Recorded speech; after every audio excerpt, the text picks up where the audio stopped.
Hi there, Goodgurv here with the first installment of the Build System Unity videos.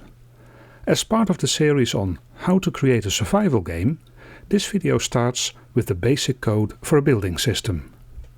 For now, this will be a single player version of the code. I will add fishnet networking support later.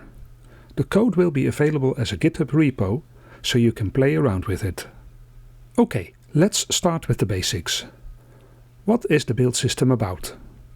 Games like Valheim and Enshrouded offer the players an option to build a base where you can place crafting stations, withstand invasions, or store your resources.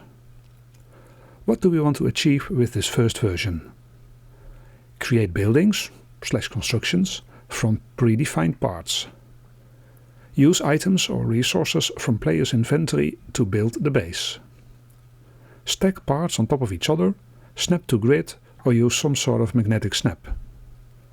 Apply a simplified version of physics to maximize build heights and spans. In the next version we'll add networking support and perhaps some more optimizations. What kind of physics or gravity system did I include? Well, not standard Unity physics.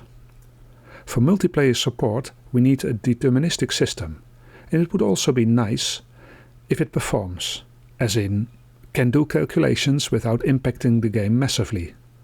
Well, Unity physics is none of that. So instead, I built a system which I think resembles what Valheim does. Items can be stacked or glued next to each other, and we measure the distance they are from the ground, which is either terrain or a pre-existing object in a specific layer placed on that terrain. If the distance is longer than a maximum distance, the newly added item collapses. When an item collapses, I just enable Unity physics to drop it on the floor, then make it disappear. That item should then reappear in the closest player's inventory. To calculate the distance from the ground, I used the Dijkstra shortest path algorithm. I added weights, so some construction items can span larger heights or distances than other items, not just by their 3D size. These calculations are not done continuously. Only after a predefined interval of time I run the calculations in a separate thread. Let's take a look at how the object model currently looks like on a high level. The builder holds references to all terrains in the world. It also contains a list of all the building areas. A terrain contains multiple building areas which are created on demand. I'm segmenting each terrain in multiple building areas with networking in mind. There is no need to sync all construction items with all players at all the time.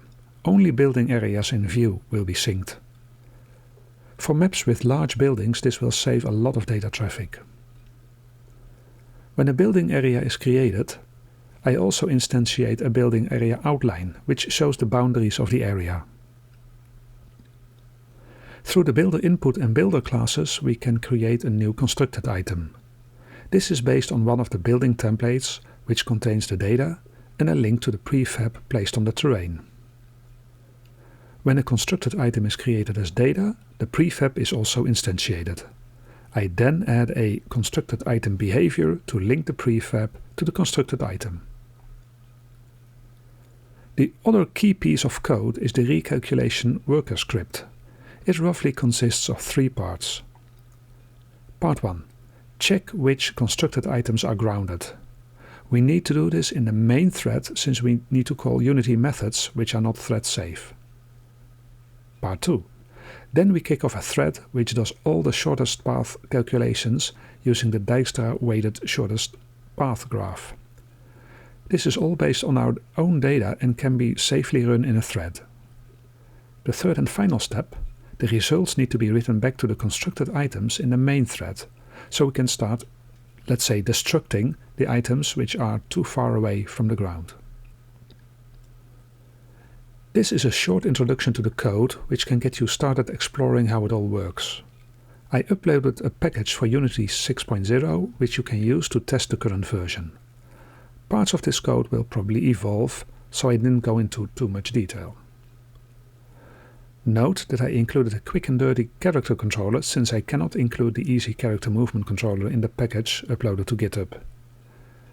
If you want, you can find it in the asset store and patch it in easily. Okay, that's it for this work in progress video. Next up are some refinements and beginning the prep work for integration with fishnet networking. In parallel, I also started a first version of the procedural generation of multiple terrains, so that one is also progressing. I will now show a demo of how far I got and what you can test using the package on GitHub. If you like this video, then please give it a thumbs up, and I will be back in the next episode.